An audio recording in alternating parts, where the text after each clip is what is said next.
Valtteri, can we start with you, please? And the news that Andreas Seidel has been replaced by Mattia Binotto in the team. What's your reaction, first of all? Quite a, I would say, sudden news. I believe everything happened pretty quickly, but obviously those high-level decisions, we as drivers and many of the team members don't know really what's going on behind the scenes. But quite unexpected, but obviously welcoming Mattia to the team, and at the same time I want to thank Mr. Seidel and Mr. Hoffman for their contribution to the team. How do you expect this change to affect the day-to-day running of the team? It's a bit of a reset again. You know, it's not a secret that when there's a new leadership, it will always take a bit of time. You know, first of all, Matthias need to know what are the weaknesses, what are the strengths, what are the priorities for short and long-term improvements, and that's going to take a bit of time. But again, it's third time now in 3 years, within 3 years, that we've had change at the top. So not a new situation, and I think the team shouldn't be too affected at this point. I think it's more the stuff for the future, and obviously time will show what will happen. In case Matty is watching this, put a little bit more flesh on the bone. What do you think are the priorities, both short-term and long-term, for the team? I don't want to go too much into details, as you know, obviously some things are internal, but we know that compared to, let's say, at the moment, the big teams, we still lacking a bit of human power. We could do with more people, but at the same time, the team has been hiring and growing recently quite a bit. There's certain areas that we definitely need to focus on at the factory, but also with the car performance, we're at the moment not where we need to be, and that's basically we need some new upgrades and into the right direction. Just a quick word on the upgrades that you've been running recently and how you think the car will perform here at Spa. It's going to be, even though it's a long lap, I think it's going to be still close where we are. We did make a step in Budapest. Again, it's a very different type of track, so I wouldn't say too detailed predictions, but hopefully we're going to be in the mix and fighting close to top 10 like we did on Saturday in Budapest. All right, Valtteri, thank you. I'm sure there'll be some more questions for you in a minute. Daniel, let's come to you next. So, management changes at Sauber. Are you expecting any driver changes at Red Bull? So predictable, Thomas. So predictable. I don't know. Honestly, I don't know. But like always, just focus on myself and what I can do. And every race or few races, you know, the narrative changes, and it's just, that's the sport we're in. You know, things are happening quickly, and just got to try and, I think in these situations, focus on yourself and get the most out of that, and then see where the wind takes me. So no changes from the approach. Coming into Budapest, I knew it was going to be, 2 important weekends coming up before the break, and obviously hit the break with a bit of momentum. So that's where my head's at. So try and do well. Daniel, you want to focus on yourself, so let's focus on you. And sounds selfish, doesn't it?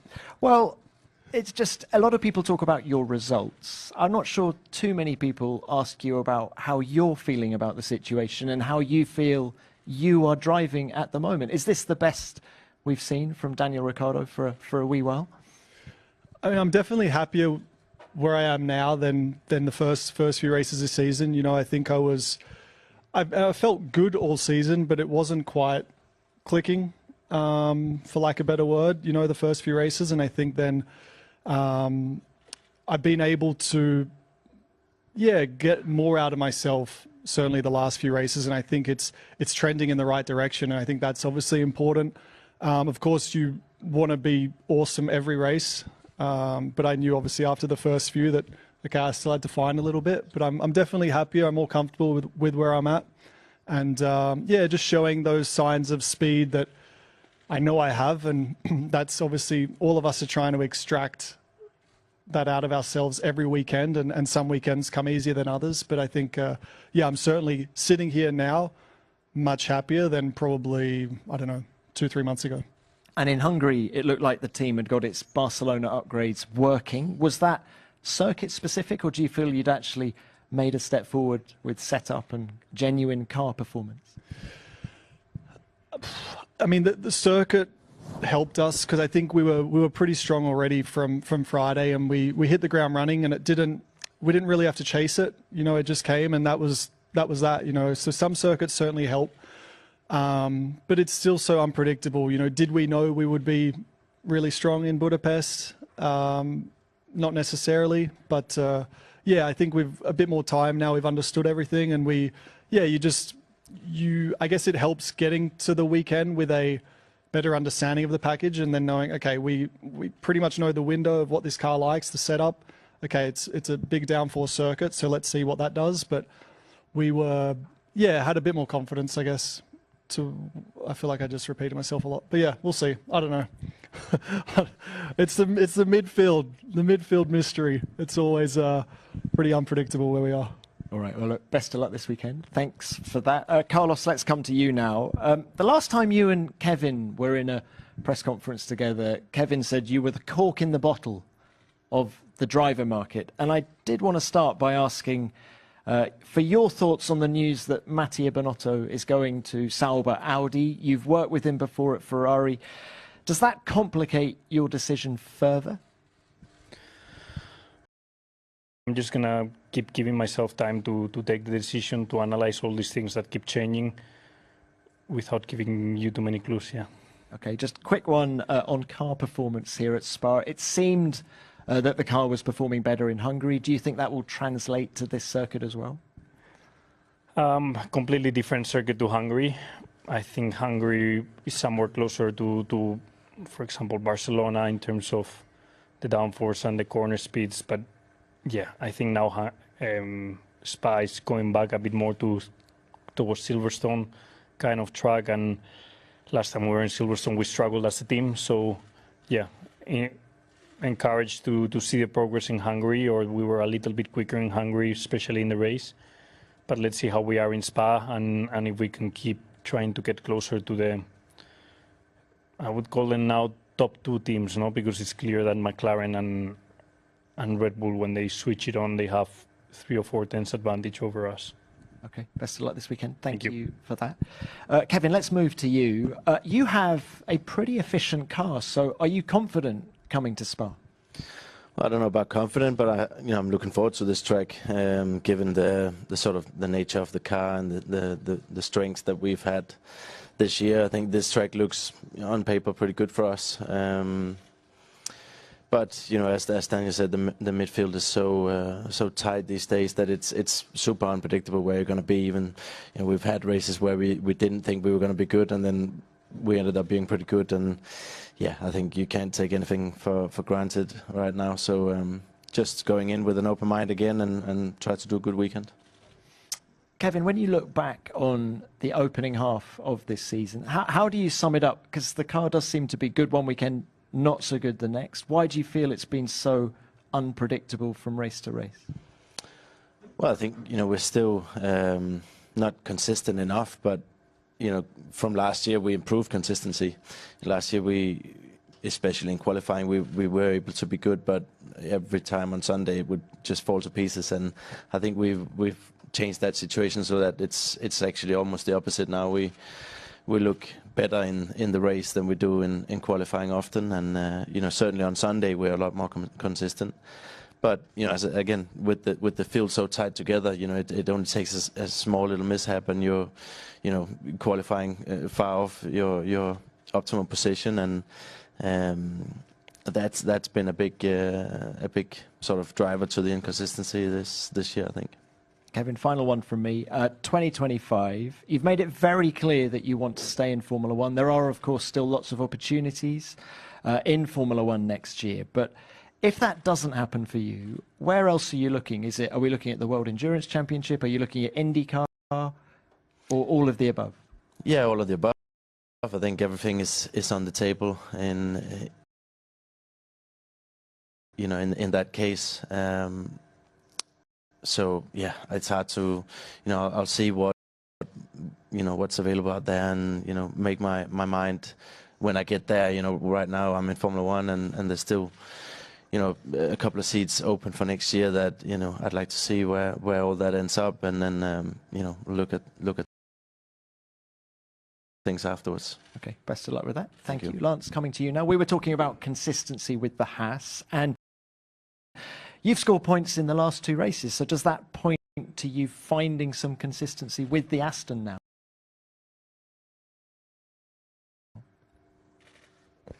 Yeah, I mean, I think we improved the car a little bit the last few races for sure. Hungary wasn't our most competitive event. I think we were a bit better. You can be coming into a Grand Prix weekend. Yeah, for sure. I'm looking forward to it. It's a great track. It's a place I always enjoy coming back to. And yeah, we've been quick on the straights this year, so hoping we can have a strong weekend. And Lance, both you and Fernando have spoken about unpredictability with the car. What are your goals for the second half of this year? What do you want to see happen in the team? I just think we got to keep working on the car, making it better, putting on downforce, working on the balance, just the usual things. So yeah, just keep chipping away every week. All right, thank you. We'll leave it there. Let's go to the broadcasters now. Who's first, please? Nelson Valkenburg from Viaplay for all. Given Lando's race last week, if you would have been in his position, what would you have done at the end of the race? As in, would they have given the position back? Exactly. Okay, Lance.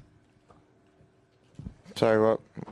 If you'd been in Lando Norris's position in Hungary and asked to give up the lead of the race for your teammates, as was the case last weekend, would you have done that? Difficult one. That means... Difficult one. Kevin.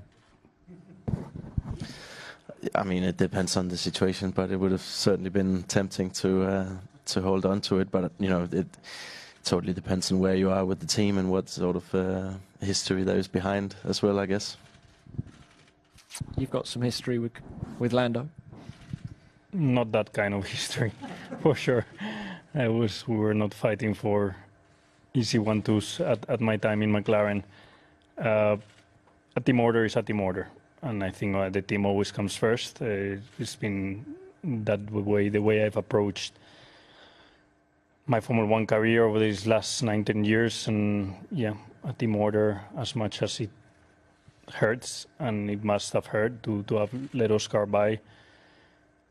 It's a team order, and yeah, and analyzing the situation, if they give you an undercut for free on your teammate, most likely than not, you need to let your teammate by, because if not, you wouldn't be in front of him if it wasn't for that undercut. Thank you. Yeah, I mean, I agree. I think it's these things come around. I think the advice he was given was also, I think, good, because in the heat of the moment, you don't kind of see it all, so to speak. It's like you see a win in front of you and that's it. But they're talking about championship and we win as a team, and you might need Oscar's help in this and that. And I think that's kind of the perspective sometimes you need, I guess, in the heat of the moment. And yeah, that's a thing. Also, as Carlos said, it's a team game, and you do need the team to help you. And there'll be times where, again, it comes around and it'll work in his favor. So as much as you don't want to hear it, of course, at times, and yeah, it's, we're all here to win. I think long-term play, it's definitely the smartest one. Valtteri, you've been in this exact situation. Been there, mate. Yeah, it's... Russia 2018? There was a few. Okay. Well, this, I think everything been pretty much mentioned already, and agree that, yeah, there's certain rules, depends on the team, depends on the situation, but normally it comes back to you. So obviously I would give the place back because I'm an amazing team player. So. Any regrets? Yes. No. In my whole life, no regrets. All right, let's move on. Next one, please. It's Craig Slater, Sky Sports. Now, just want to pick up on that with the two ex-McLaren drivers, Carlos and Daniel. I mean, if they end up losing the championship by 7 points, the Drivers' Championship, won't that be seen as a mistake? And they are facing accusations of not being ruthless enough to win. Is that a kind of naive viewpoint, do you think, based on the way things are? It's hard because I think, you know, if in that case, obviously we're talking about Lando and Oscar here. So in the case of Lando staying in front and then it fractures the relationship, not only with the team, but then with your teammate and Oscar, you know, there's not 3 races to go. There is still half a season to go. So I just think with that and looking ahead at the rest of the season, there will be times where Lando might need to lean on Oscar, and if you fracture that still with a half a season to go, I think that's where it becomes difficult. So, look, maybe me as a young kid in Formula One would have thought very different about this, but I think with age and a little bit of experience and wisdom, I think this is the way you have to look at it. Yeah, I personally think you guys are being very tough on McLaren. I think if you see where McLaren were a year and a half ago and where they are right now, it's something to admire and something that only them have achieved with the way that they've developed the car, developed the team, and put themselves in a position to even be considering fighting for the championship. Whether they will win it or not by 7 points, those 7 points might be somewhere else, not only in the event of Hungary. Might be because they started the season further behind maybe than what they wanted, and not in that exact race from Hungary. And I personally admire a lot Andrea Stella, the way that he's handling that team, the way he's handling every situation, how calm everything looks in McLaren, even if you guys are pushing them to fight for bigger things. But I think they're in the right trend, and right now they're the strongest team in Formula One. So hats off to them. Thanks both. Yeah, Rach. This is for all of you except Daniel, because you've already answered it, Daniel. So not predictable. I want to hear from you all how you assess your first half of this season and what you're looking to improve on, whether it's you or the car in the second half of the season, please. Lance, let's start with you. The usual stuff, you know, some good races, some disappointing ones. And you know, for the second half of the season, just trying to build on the first half, get more competitive as a team, try and score points week in, week out. Just keep pushing to the last race.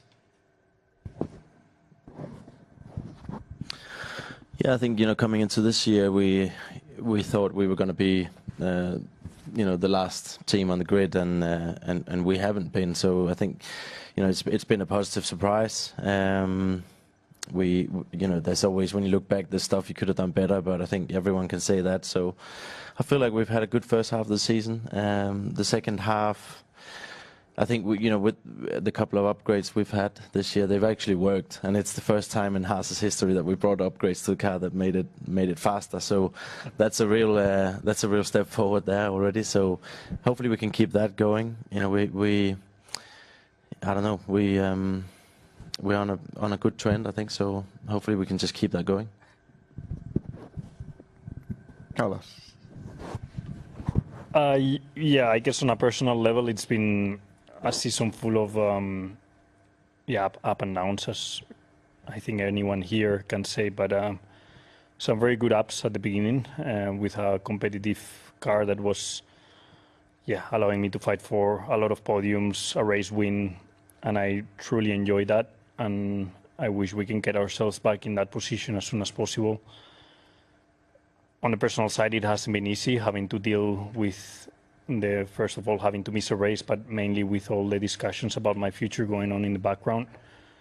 I've said many times it's not ideal for any athlete sitting here right now to perform at the highest level of their life without knowing where you're going to be next year. And I do believe there's still potential inside me, whether if I take this out of my out of my head, but given the circumstances, I think I've been performing at a good level with everything that's been going on, and I'm still enjoying myself every weekend and trying to be grateful and appreciative of the position that I'm in, and just trying to nail every weekend and go into each race like if it's the last, and in the meantime having to handle everything behind the scenes about my future.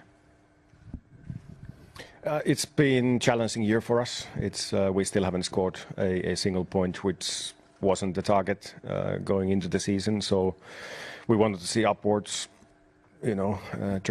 trajectory. What's the word? Yeah, trend in the performance from last year, and it hasn't happened. And we started the season with not that easy car to set up, and even by the pure pace, we were not quite there.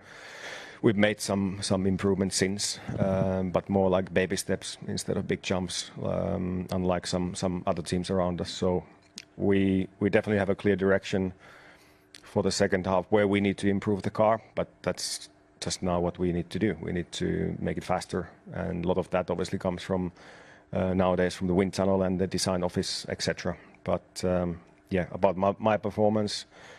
I've been happy, and my job for the remaining of the season remains to extract everything I can of the package every single weekend. That's my job. All right, thanks all. Next one. Moritz Steidl, Servus TV. Question to Daniel. Daniel, you've been linked to Red Bull Racing last year as a reserve driver, and you did a lot of marketing stuff. How strong is this bond, and how much of communication flow is still going on that might help you also to drive for them sooner or later? You're saying like how involved am I still with the team? Sorry. Yeah, I know. It's you share the same hospitality, and you have the history, and also last year the link was quite intense until you got promoted to Visa Cash App.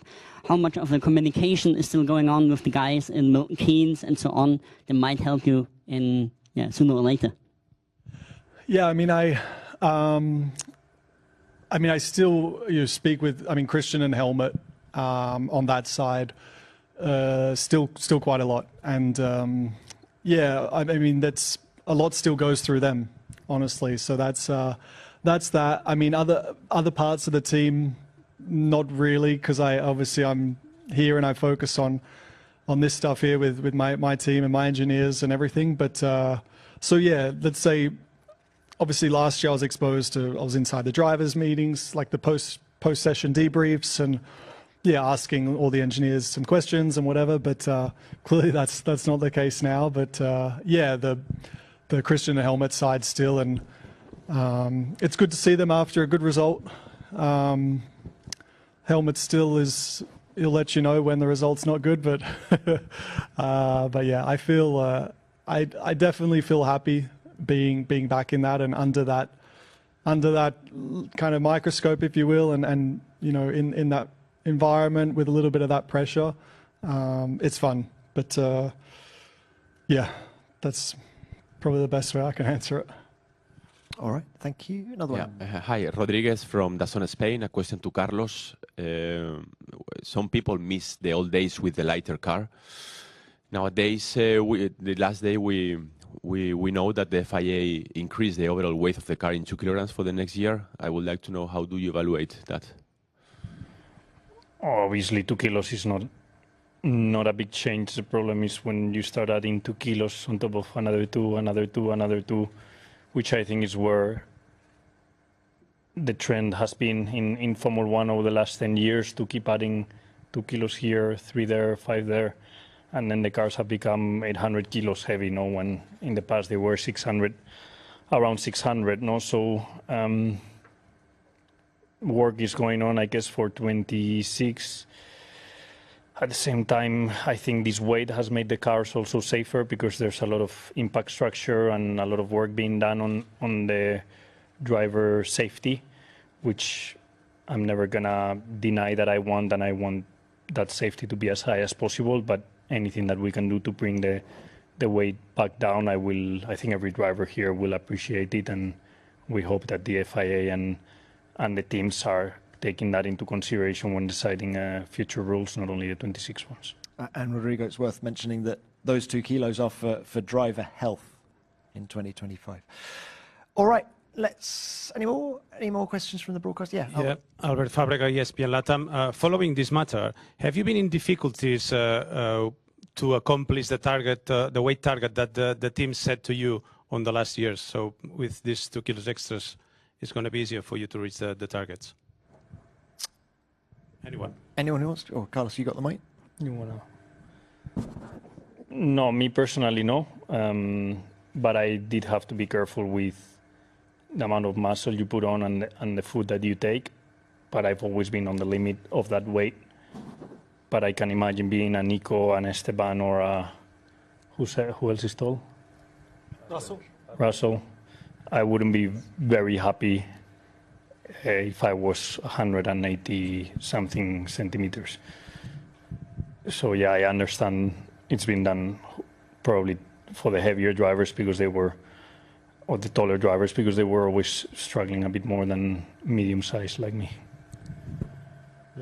Yeah, on that as well. It's definitely, they can't help being tall, so it is, you know, it is unfair if they have to, you know, kind of dehydrate themselves just to make the weight, so to speak. But even us, if we're not even reaching that weight, it is nice that we have the freedom to, be the athletes that we need to be. And it's not like, oh, we have to watch, we can't do too much strength training, or so having a little bit of freedom now around our training, and I think that's a big benefit for a lot of us.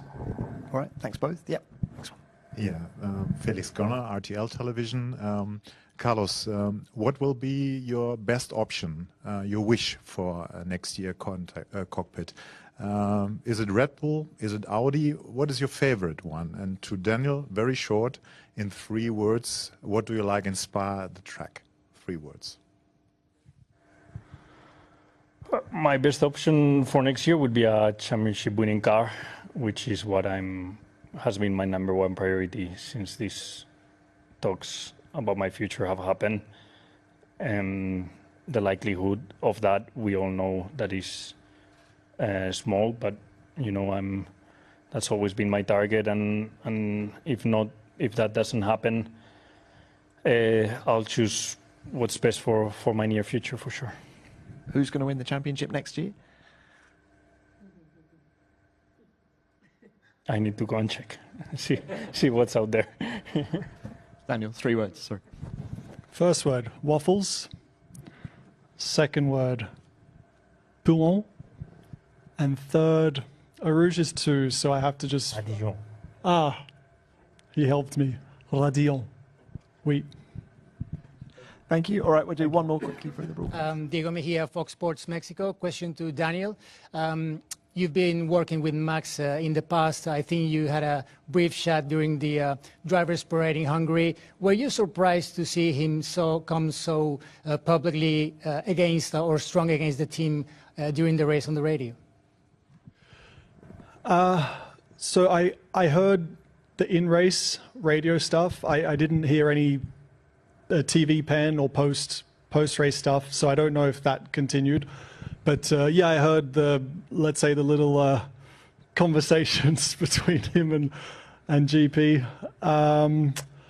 Look, sometimes it's hard to explain why we, you know, I put myself in this position. Some races, I'm super calm, and other races, I'm agitated, and everything frustrates me and annoys me. So it's not always, I would say sometimes our actions or the way we feel is not always predictable. Yeah, I mean, I don't probably have enough. I mean, the context is, you know, I think there was one where GP said something about bringing the tyres in. Obviously, Max didn't. He just probably pushed straight away, and that's, you know, I would say that's coming from a place of frustration. So something leading up to that has probably made him just be like, I don't care anymore. I'm just going to push and see what happens. So obviously, it's probably built up frustration through the race, but yeah, it happens. I don't know. It's yeah, I don't really know how to answer it. It's for sure. Going back and forth, you know, having conversations, say through the race. Yeah, it's probably not ideal, but yeah, I guess we've all been there at times where you know, for me, the race was frustrating on Sunday. For whatever reason, I chose silence to, you know, let that do the talking. And okay, on the in lap, then I said a bit more.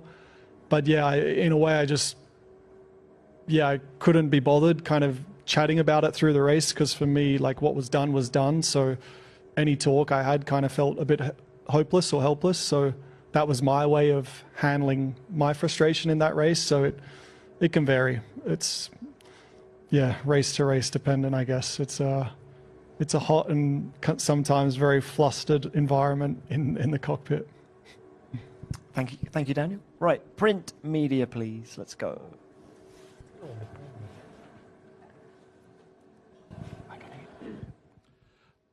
Graham Harris, Motorsport Monday. Question for Carlos. You've said publicly that you're frustrated by people asking you where you're going and when you're going, and the whole thing was caused by Lewis saying before the beginning of the season that he was leaving. You will obviously take your time in deciding where the right team is, but if you don't get the right offer, is there any chance that you would consider a year out in a sabbatical? Absolutely no.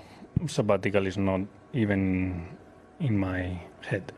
I'm happy in Formula One, love Formula One, and I would rather go down to a midfield team and help and use my skill in my peak of my career to try and help a midfield team to find the right way than taking a year off of being third driver for anyone. You know, I'm competitive and I know I can still bring to a midfield team that side of me.